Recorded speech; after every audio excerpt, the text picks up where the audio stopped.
Hello guys. So welcome to my channel and also welcome to New Year 2026।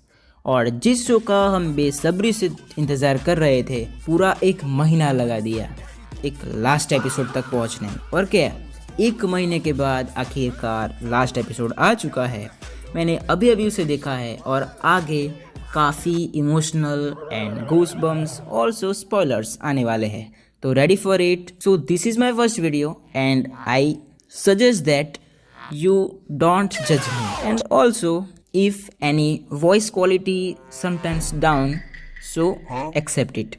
अगर आपने episode 7 देखा था तो लास्ट में हम देखते हैं कि हमारी सारी की सारी जो मेन कास्ट है वो पहुंचती है अपसाइड डाउन के अंदर through military base camp. Doctor के अपने सारे के सारे मिलिट्री कमांडो के साथ पहुंचती है मेन गेट पर। पता लगाते हैं कि कैसे उन्होंने सभी की सभी गेट को अनलॉक किया, और वहाँ से उन्हें पता चलता है कि आखिर मांजरा के वो सीधा पहुँचते हैं फिजिक्स टीचर के घर। दूसरी ओर हमारी पूरी की पूरी टीम पहुँच चुकी है हॉकिंस लैब। यहाँ से 4 मेंबर जो कि है होपर, 11, काली और मर्री, वो सभी यहाँ पर रुकते हैं और बाकी सभी के सभी जाते हैं आगे जो कि है रेडियो टावर। सो ये सभी चारों उतरकर हॉकिंस लैब में पहुंचते हैं। तभी आर्मी वाले भी उन पर नज़र रखे होते हैं बिना डॉक्टर के को बताए, और वो उन्हें फॉलो करते हैं। दूसरी तरफ वेकना ने 12 बच्चों के साथ अपना कांड शुरू कर दिया है और चलते चलते पूरा डायमेंशन एक्स नीचे आना शुरू हो चुका है। यहाँ पर हमारी जो स्टीव वाली टीम है वो रेडियो टावर पर पहुँच चुकी है।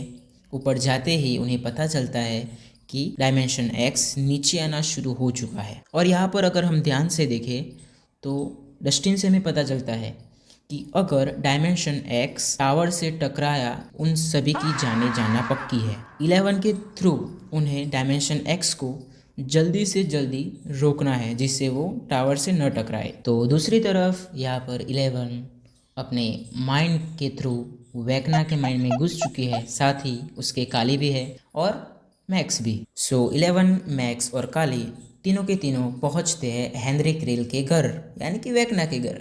और पहुंचते ही वेकना को उठा के फेंकते हैं बाहर, और सभी बच्चों को लेकर यहाँ पर काली अपने इल्यूजन से उन सभी को छुपा देती है। यहाँ पर मुझे ये समझ नहीं आता कि आखिर वेकना को किसने डोज दिया है। उसका मुंह देखो कि कैसे वो सूज चुका है बेचारे ने। रात रात की नींद खराब कर कर इसने इन बच्चों को जमा किया, और उसका फेस से पता चल रहा है कि कितना टेंशन होगा बंदे को। सो जैसे ही 11 वेकना को उठाकर बाहर फेंकती है तभी डायमेंशन एक्स का नीचे आना रुक जाता है। लेकिन तब तक तो टावर से डायमेंशन एक्स टकरा चुका था, और यहाँ पर हमारे स्टीव, हमारे घुंघराले बालों वाले का काम तो तमाम ही था समझो। यहाँ पर स्टीव गिरता है और 1 सेकंड में जोनाथन उसे पकड़कर ऊपर खींच लेता है। और आई स्वेयर इस सीन में मुझे भी गूज़बम्स आ चुके थे, और मुझे लगा था कि अब हमारे स्टीव भाई की फील्डिंग सेट है। और यही से जब सभी के सभी लोग, यानी कि जो टावर पर थे, वो सभी के सभी पहुंचते हैं डायमेंशन एक्स में, जहाँ पर पहुंचते ही वो जो माइंड फ्लेयर ढूंढना शुरू कर देते हैं। दूसरी तरफ जो वेकना है वो 11 को पकड़ लेता है और उसे पूछता है कि आखिर सभी के सभी बच्चे कहाँ हैं, जो कि काली ने इल्यूजन की मदद से उन्हें छुपा दिया था। यहाँ पर फिर से वेकना अपने 2.5 किलो के हाथ से 11 का दिमाग पढ़कर पता लगा लेता है कि आखिर उसके साथ कौन कौन है, और यही से उसे सभी के सभी प्लान के बारे में पता चल जाता है। लेकिन तभी 11 अपने पावर्स का यूज़ करके उसे टेबल पर थ्रो करती है, जहाँ पर काली आकर उसे चाकू से वार करने चाहती है। लेकिन तभी वेकना सडनली वहाँ से डिसअपियर हो जाता है। और वो गया कहाँ था, तो अगले ही सीन में हमें पता चलता है कि वो पहुँचता है होपर के पास, जो कि अभी 11 और काली के साथ था, और वो उसे ऐसा फील कराता है जैसे कि वो अपनी बेटी की मौत के लिए जिम्मेदार था, जिससे हॉपर गुस्सा होकर सारी की सारी बुलेट्स वेकना पर फायर करता है। लेकिन ये सब कुछ इल्यूजन था जो कि वेकना ने क्रिएट करा था, जिससे सभी की सभी गोलियां टैंक के थ्रू 11 को जाकर लगती है। लेकिन ये भी इल्यूजन था, यहाँ पर एक भी गोली 11 को नहीं लगी थी, लेकिन हॉपर जिसे ऐसा लगता था उसने मार मार कर इस टैंक को तोड़ दिया और जो 11 वेकना के माइंड में थी वो रियल वर्ल्ड यानी कि अपसाइड डाउन में वापस आ जाती है। किस तरीके से जोनाथन और स्टीव हैरिंगटन अपने आप को अपने एक दूसरे को अपना रहे हैं और कैसे उनके बीच एक ट्रू रिलेशनशिप यानी कि अच्छे फ्रेंड्स बन जाते हैं। सो यहाँ पर जैसे ही 11 वेकना के दिमाग से बाहर आती है, दूसरी तरफ काली और मैक्स भी वहाँ से आ जाते हैं और इसी के साथ मिलिट्री वाले जो WSQK के जो रेडियो स्टेशन पर पहुँचे थे वहाँ से मैक्स को पकड़ लेते हैं और दूसरी तरफ हॉपर को ये पता चल गया था कि काली की वजह से 11 ने डायमेंशन X को तबाह कर कर अपसाइड डाउन में रहने का फैसला कर लिया है। सो वो 11 को थोड़ा इमोशनली करके उन्हें बताते हैं कि आखिर किस तरीके से वो उसकी परवाह करता है। और तभी यहाँ पर अपसाइड डाउन में भी जो आर्मी वाले उनका पीछा करते थे वो सभी वो कैनल्स लेकर यहाँ पर पहुँच जाते हैं, जिससे सभी के सभी की यानी कि 11 और काले की वाट लग जाती है। और तभी होपर सिर्फ 11 को उठाकर यहाँ से ले जाने लगते हैं और आर्मी वाले आकर काली को गन पॉइंट पर ले लेते हैं, जो कि मेरी सबसे बड़ी ही ख्वाहिश थी कि इसे कोई कब आकर टपकाए। सो दूसरे हिस्से में हम देखते हैं कि हॉली और बाकी सभी के सभी बच्चे जो केव होती है उसमें पहुंच जाते हैं और उनके पीछे वेकना यानी कि हेनरी क्रेल लगा होता है। जब वो केव के गेट पर जाता है यानी कि केव के फ्रंट में जाता है तब उसे काफ़ी सारी मेमोरीज आने लगती है और वो काफ़ी ही सफ़र करता है। दूसरी तरफ जहाँ पर मिलिट्री वाले हेलीकॉप्टर के साथ वो सोनिक पैनल्स लेकर आए थे उस पर हमारा जो मरी होता है ग्रेनेड डाल देता है, जिससे ये सभी के सभी डिस्ट्रॉय हो जाते हैं और हमारे 11 और काली दोनों नॉर्मल हो जाते हैं। और पावर्स वापस आते ही वो दोनों के दोनों सभी आर्मी वालों की बैंड बजा देते हैं। लेकिन इसी बीच जो मेरा सपना था वो पूरा हो चुका था, यानी कि काली की डेथ जो कि गोली लगने की वजह से हुई थी। लेकिन ये साली अभी तक भी नहीं मरी थी क्योंकि लास्ट में एक बड़ा सा ट्विस्ट है। सो इसलिए वीडियो को पूरा देखना। वेकना केव को पार करने के बाद पहुंचता है जो रेगिस्तान जैसी प्लेस थी वहाँ पर, जहाँ पर वो सीढ़ियाँ नीचे उतरकर अपने आप को देखता है कि कैसे वो उस माइंड फ्लेयर पार्टिकल्स के कांटेक्ट में आकर उसकी लाइफ चेंज हो गई थी। हमें पता है कि कैसे उसने उस आदमी के सर पर फार कर करके उसे मार दिया था और उस बॉक्स को खोलकर उनमें से माइंड फ्लेयर पार्टिकल्स से कांटेक्ट हुआ था फर्स्ट टाइम। दूसरी तरफ 11 जो कि काली की मौत से सदमे में थी, वो होपर से कन्वेंस करती है कि मैं अपने डिसीजंस खुद ले सकती हूँ और वो पहुँचती है डायमेंशन X में जहाँ पर वेकना की बॉडी है। दूसरी तरफ जो हेनरी क्रेल यानी कि हमारा वेकना था अपनी मेमोरीज को सफ़र कर रहा था, उसके थोड़े बहुत साइड इफ़ेक्ट हमारे ऑरा फार्मर विल पर भी हो रहे थे, जिससे हमें पता चलता है कि जो हेनरी है वो भी विल के जैसा ही है, लेकिन माइंड फ्लेयर के कंट्रोल से वो ऐसा बुरा बन गया था। यहाँ पर वो कहता है कि मुझे माइंड फ्लेयर ने ही सही रास्ता दिखाया है अकॉर्डिंग टू हिम, और कैसे लोग और कैसी दुनिया बकवास है उसके बारे में।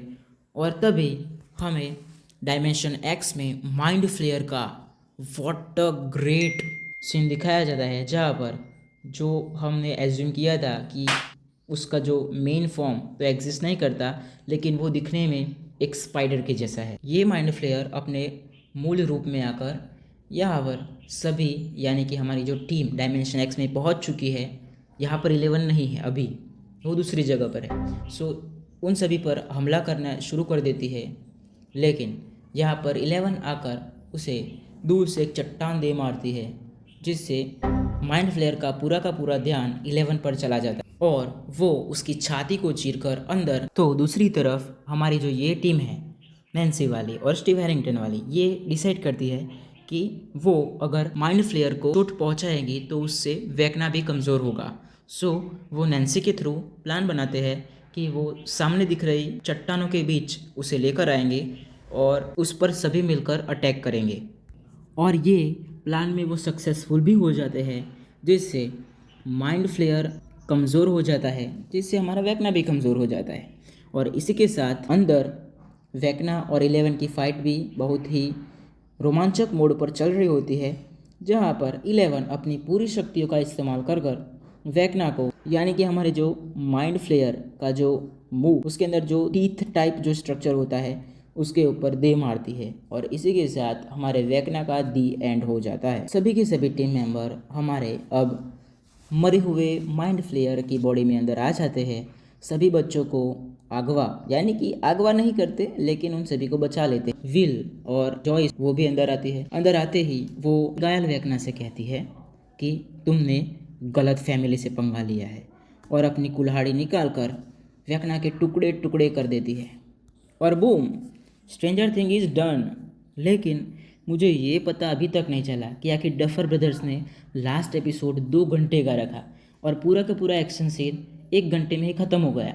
बाकी का लास्ट 1 घंटा सभी की सभी हैप्पी एंडिंग्स ही है, यानी कि डिफरेंट लोग अपनी लाइफ में क्या कर रहे हैं। सो यही था आज के वीडियो के लिए। लेकिन रुको, अभी ख़त्म नहीं हुआ है। सारे की सारी टीम मेंबर और सारे के सारे बच्चे यहाँ पर हमारे बेबी सीटर स्टीव हैरिंगटन और रॉबिन के साथ ट्रक में बैठकर हमारे रियल वर्ल्ड में आ जाते हैं। और according to the plan, upside down पर जो एक्जॉटिक मैटर पर जो बॉम्ब लगा हुआ था वो एक्सप्लोड हो जाता है और अपसाइड डाउन ब्रेक होना शुरू हो जाता है। सभी के सभी लोग बाहर आ चुके थे और तभी उन्हें आर्मी वाले पकड़ लेते हैं। और पकड़ते ही जो डॉक्टर के थी वो 11 को खोजने लगती है, लेकिन वो तो वहाँ थी ही नहीं। वो तो अभी भी अपसाइड डाउन में जो गेट था वहाँ पर खड़ी थी और सभी को देख रही थी। और अपसाइड डाउन के ख़त्म होते ही वो भी ख़त्म हो जाती है। और ये सीन काफ़ी इमोशनल था। यहाँ पर डस्टिन, हॉपर, माइक, विल सभी के सभी काफ़ी इमोशनल हो चुके थे। इस सीन में हमें काफ़ी बैक मेमोरीज दिखाई जाती है कि आखिर किस तरीके से सभी लोग 11 से मिले थे, कैसे उनसे संभाला, कैसे उनके साथ बॉन्ड बनाए और एक्सेट्रा एक्सेट्रा। और इसी के साथ वीडियो की एंडिंग होती है। लेकिन तो आखिर मरा कौन? तो stranger things season 5 last episode में किसी की भी डेथ हुई नहीं सिवाय के वेकना। हमें पता चलता है कि जो 11 मरी थी वो काली ने अपने इल्यूजन से जनरेट की थी और अभी 11 जिंदा है, यानी कि ड्यूरिंग सीजन 5 नहीं हुई। और थोड़ा बहुत मैं आपको बता दूं कि अब हमारा जो जॉनथन है वो एक मूवी डायरेक्टर है अकॉर्डिंग टू द सीजन। जो हमारा स्टीव हैरिंगटन है वो स्कूल में पढ़ाता है। लेकिन जो ये पूरा सिनारियो है वो हमें 18 महीने यानी कि 3 साल बाद का दिखाया जाता है, जहाँ पर फिर से सभी लोग नॉर्मल हो चुके हैं। और यहाँ पर पहले ही सीन में हमें रैप्चिक रॉबिन भी दिखाई जाती है, जो कि हमारे रेडियो पर अपनी कथा सुना रही होती है। दूसरी ओर जो हमारा कलुआ साथी है वो मैक्स के साथ लगा पड़ा है।